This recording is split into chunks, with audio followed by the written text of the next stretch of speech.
Jadi sebagai negara yang berkembang, itu negara kita Republik Indonesia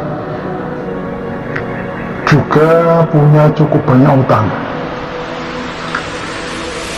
Akan tetapi bukan hanya negara yang berkembang saja yang mempunyai utang, termasuk negara-negara yang maju pun mereka juga mempunyai beban utang pada bank sentral dan swasta. Sedangkan tujuan utang negara pun hampir sama, walaupun skala atau besarnya tentu berbeda, yaitu untuk mengupayakan kesejahteraan masyarakatnya. Itulah tujuan dari negara berhutang. Untuk hasil berhutang digunakan untuk membangun infrastruktur, contohnya ya untuk membangun jalan tol atau untuk infrastruktur yang lain yang bisa menunjang kegiatan ekonomi, tujuannya agar supaya meningkatkan ekonomi suatu negara. Ada juga untuk utang itu untuk membiayai belanja negara, ya, bisa untuk membeli peralatan perang, atau bisa juga untuk menggaji karyawan atau PNS-nya. Nah, itu bisa juga diambilkan dari hutang negara. Ada juga yang untuk menjaga kestabilan ekonomi suatu negara. Itu bisa juga misalkan untuk kegiatan-kegiatan untuk stimulus dan lain. Tujuannya supaya kegiatan ekonomi atau perputaran ekonomi di suatu negara itu bisa terjaga.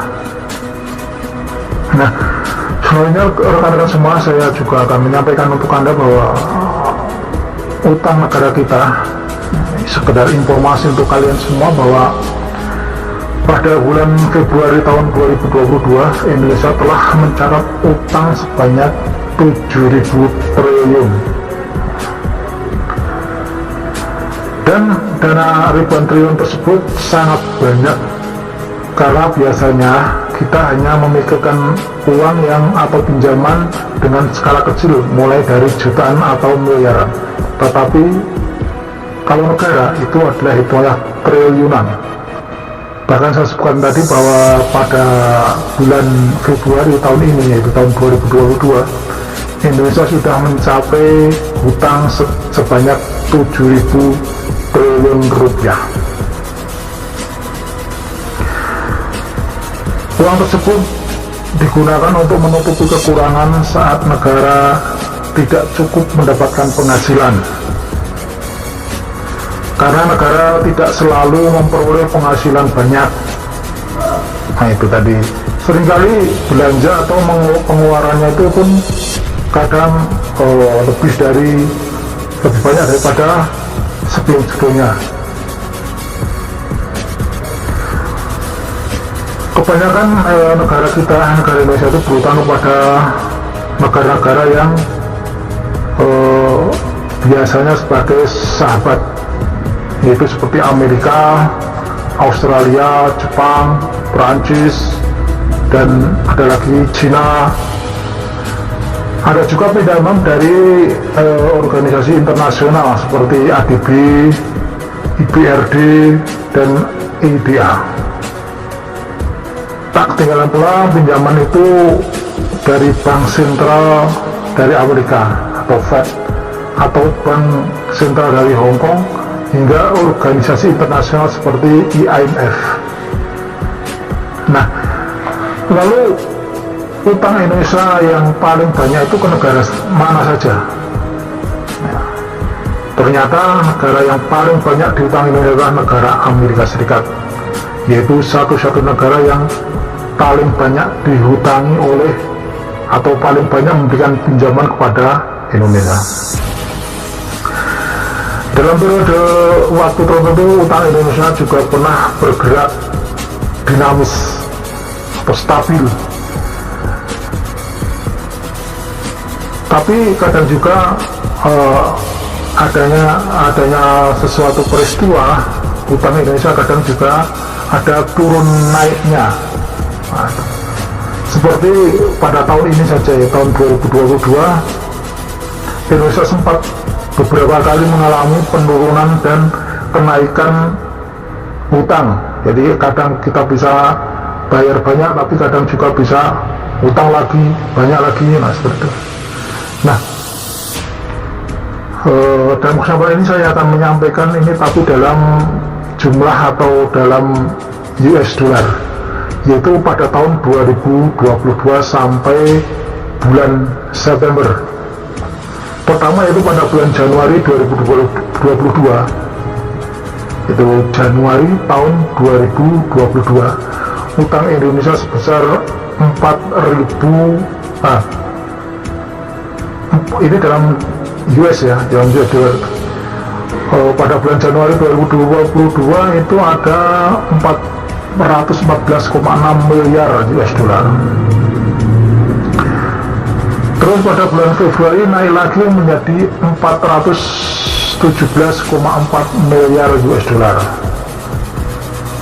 Kemudian pada bulan Maret turun menjadi 412,3 miliar US dollar. Pada bulan April turun lagi menjadi 409,9 miliar US dollar. Pada bulan Mei turun lagi menjadi 406,6 miliar US dollar. Pada bulan Juni turun lagi menjadi 403,1 miliar dolar. Pada bulan Juli alhamdulillah turun lagi menjadi 400,2 miliar US dollar. Pada bulan Juni, kemudian bulan Julinya naik sedikit dari turun dikit ya, turun dari 403 menjadi 400,2 miliar. Bulan Agustus turun lagi menjadi 397,4 miliar US dollar. Tetapi pada bulan September naik secara gratis menjadi 472,6 miliar US dollar. Utang negara kita saat ini ya, ini pada bulan September ini, pada bulan September tercatat kenaikan sebesar 7.420 triliun. Pada bulan Agustus lalu, pemerintah Indonesia sebagai pembayar banyak utang atau mencicil utang bunga yang paling banyak, yaitu sebesar 403 triliun. Ada juga negara yang menghapus hutang Indonesia lewat skema konversi melalui proyek yang di dalamnya atau diadakan sesama antara negara Indonesia dan negara tersebut. Negara yang menghapus hutang Indonesia adalah Jerman, Australia, Amerika Serikat, dan Italia. Tapi jika ditotalkan uang yang dihapus oleh 4 negara tersebut, di atas cuma mencapai 5 triliun rupiah. Dan memang sangat jauh jika dibandingkan utang negara yang saat ini sudah mencapai 7.000 triliun rupiah. Menghapus 5 triliun sepertinya agak ngefek yang signifikan, tetapi tetap saja lumayan dan patut diapresiasi.